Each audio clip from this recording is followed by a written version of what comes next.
Welcome to the deep dive. Today, we're going to unearth a truly unsettling and complex case, one that really gripped a nation.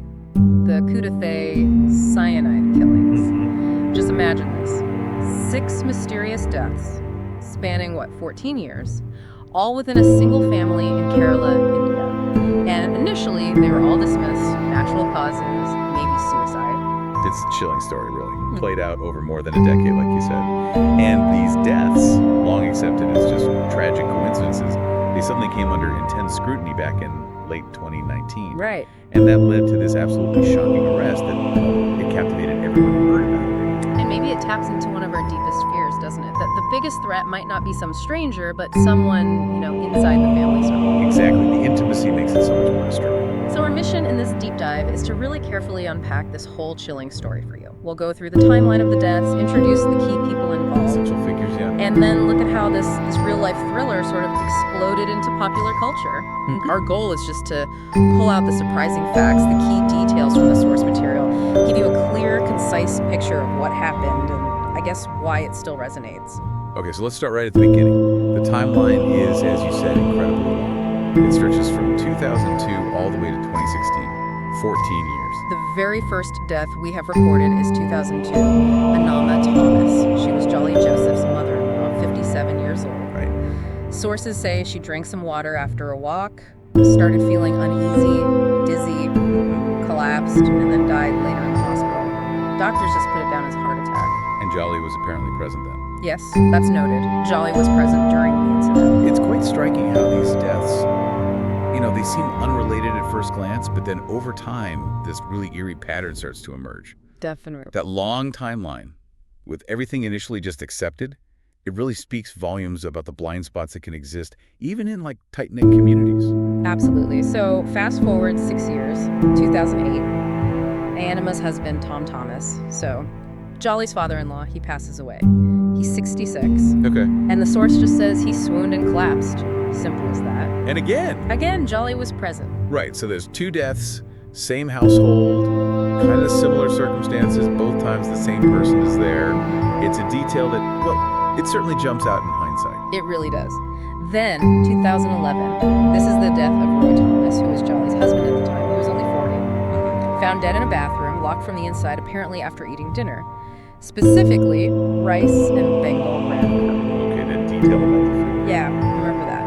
Initially, his death was ruled a suicide, citing financial problems. But here's the really crucial bit. The post-mortem report did show traces of poison. Okay, so not just suicide. And crucially, it was his maternal uncle, a man named Matthew Manjayadil, who really pushed for that post-mortem. He insisted on an inquiry. That decision by Matthew, wow, that was absolutely pivotal, wasn't it? That seems so. So it's the first real crack in the whole story, the first time someone actually questioned the accepted narrative. But tragically, just 3 years later, 2014, Matthew Manjayadil himself, the very person who pushed for Roy's autopsy, he dies, age 68. Our source says he swooned and died after Jolly allegedly gave him whiskey laced with poison. That is just chilling. The irony, the person seeking the truth becomes the next victim. It's incredibly dark. And that same year, 2014, another tragedy, this time a very young child, Alfeen Shaju, just 2 years old. She was the daughter of Shaju Zachariah, and Shaju is Roy Thomas's cousin. Her cause of death was just reported as choking on food. A 2-year-old child dying in the middle of this sequence of events. That's particularly horrifying. Adds another terrible layer to it all. And then finally in 2016, Alfeen's mother, Silly Shaju, she dies. She was 41. Right. Jolly apparently gave her something she called a mushroom capsule. Convinced Silly it would help with energy, maybe depression. A mushroom capsule. And Silly died basically on the spot shortly after taking it. So let's recap. We've got 6 deaths over 14 years. Each one seemed maybe plausible on its own at the time. Right. But when you put them all together, it paints this incredibly disturbing picture. Exactly. And it was this whole string of accidental tragedies that finally caught someone's attention. Someone who wasn't willing to just accept them anymore. And that triggered the investigation that finally brought the horrifying truth out. And that catalyst, that person, was Roy Thomas's brother, Rojo Thomas. Yes. He came back to Kudethay in 2018 and started doing something interesting, filing RTI applications Right. to information requests, basically asking for official records. And this Joe managed to get his brother Roy's autopsy report. Yeah. What he found blew Jolly's story apart. Remember, Jolly claimed Roy hadn't eaten anything after 3:30 p.m. that day. Yeah. Well, the post-mortem report clearly stated he'd eaten rice and Bengal graham curry at 8:30 p.m. Ah, the dinner. So, a 5-hour discrepancy. That's huge. Absolutely critical. A direct contradiction. And that discrepancy, it seems, opened the door for more forensic analysis. We found this quote from Dr. V.V. Pillay, who's head of forensic medicine and toxicology at Amrita Institute of Medical Sciences. Okay, what did he say? He pointed out that acute cyanide poisoning can kill in seconds. And crucially, it's rare in slow death cases because cyanide doesn't build up, it doesn't accumulate in the body. Right. That non-accumulation is incredibly significant here, isn't it? Totally. It means unless you do an autopsy quickly and you're specifically looking for cyanide, You'd likely miss it. It would be extremely hard to detect. exactly, which just sheds this chilling light on how deliberate the deception around the causes of death might have been in all these cases. That expert insight really underscores the calculated nature of it all. It points away from natural causes straight towards a deliberate, fast-acting poison. That was also remarkably difficult to trace unless you knew exactly what you were looking for and looked quickly. So, after Rojo found this discrepancy, Roy Thomas's sister, Renji Thomas, she finally went to the police, filed a formal complaint about all 6 deaths being unnatural. And that led to the arrest. Yes, October 2019. Jolly Ahmed Joseph, aged 47, was arrested, named the prime suspect. And according to the reports, she confessed to using cyanide to kill all 6 victims. Wow. A confession. That must have sent absolute shockwaves through the community and, honestly, the whole country. Turning this quiet village into the epicenter of a national true crime obsession. So let's talk a bit more about Jolly Joseph herself, the prime suspect. Where did she come from? Well, originally from Kadapana in the Iduki district. Apparently a first-year college dropout. Okay. She married Roy Thomas back in 1997, and they had 2 sons. They were 19 and 24, I think, when she was arrested. But her background seems to have this layer of deception too, right? Oh, definitely. Our sources mentioned she lied to people in the village. She told them she had an M.Com degree. A master of commerce. Yeah, and that she worked at the prestigious NIT Calicut, the National Institute of Technology. But she didn't. Seems not. Apparently she had these daily outings for this supposed job, but where she actually went, it remained uncertain. Part of this whole fabricated persona. And then, after Silly Shaju died in 2016, Jolly married Shaju Zachariah, who was Roy's cousin and Silly's husband. Right, that happened in 2017, I believe. Yeah. That remarriage so quickly within the same extended family after all those deaths, it just adds another really disturbing element to the whole picture. It really does. But what's perhaps most fascinating, or maybe unsettling, is how people who knew her described her. Yeah, what did they say?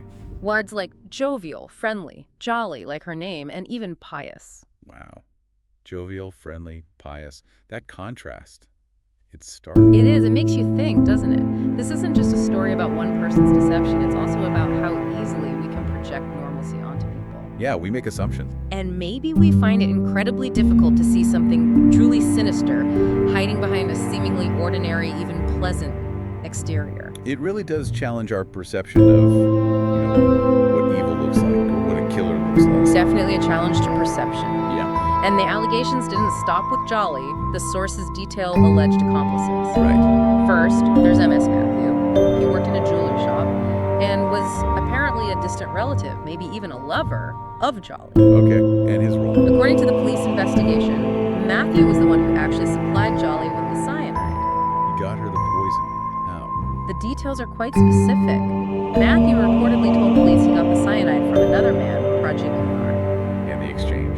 Apparently, he gave Praji Kumar 2 bottles of alcohol and $5,000 for the cyanide. Okay, and Matthew's reason for getting cyanide for Jolly. His justification was, he claimed Jolly asked him for it to kill a stray dog that was bothering her near her house. A stray dog. Does that justification really hold up?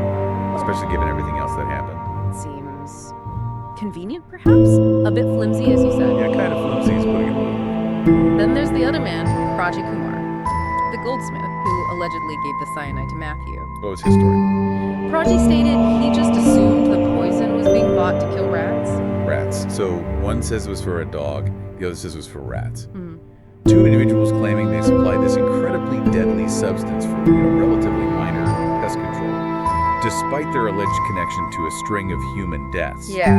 The justifications themselves are almost as disturbing as the alleged crimes they enabled. It's an angle that adds another layer of complexity. So, unsurprisingly, the Cyanide killings, with all these chilling details, the long timeline, the family connection, it just completely gripped the nation. Absolutely. The criminal cases brought huge media attention, massive public interest focused on Kerala, and naturally this led to all sorts of adaptations. Yeah. If you think about the bigger picture, the sheer audacity, the length of time these alleged crimes went on, it was just perfect fodder for dramatization, wasn't It it? really was. It's a story that taps into those deep fears we talked about. Who can you actually trust, especially inside your own home, your own family? Absolutely. And the case moves so quickly from news headlines into, well, popular culture. Malayalam TV channels were incredibly fast. They put out multiple serials dramatizing the case almost immediately. Like Karali TV had Krithium, with Divya Sridhar playing a character based on Jolly. Right, I remember hearing about that. And Flowers TV had one called Kudathai, starring Mukta as the killer figure. Even Sony TV's big crime show, Crime Patrol, did 3 episodes based on it. And it wasn't just TV, was it? It spread to other formats, too. No, not at all. Audio jumped in. Spotify did an original podcast called Death, Lies, and Cyanide, a 10-part series narrated by the journalist Sashi Kumar. Okay. And for documentary fans, Netflix released Curry and Cyanide, the Jolly Joseph case, just last December 2023. All right, so that was out. And there's more coming, isn't there? Apparently so. An upcoming web series called Anali on Disney Plus Hotstar is also based on the case. And there was talk of a big movie with Mohanlal. Wow. The sheer volume of these adaptations just highlights how profoundly this case resonated, didn't it? It really does. It went from being this terrible local tragedy to a genuine national, maybe even international phenomenon, explored through basically every medium imaginable. So this deep dive really shows how the series of deaths, which looked natural or accidental for 14 long years, could suddenly unravel. To expose this absolutely shocking alleged truth, captivating everyone, and like we said, spawning all these cultural retellings. It's a stark reminder, isn't it? It is, and it kind of prompts us to think, doesn't it, about how deeply secrets can be buried within seemingly ordinary lives, even within the closest families. So maybe the thought to leave you with is, what does this case make you reflect on about the layers of truth and deception that might exist, sometimes unseen, all around us?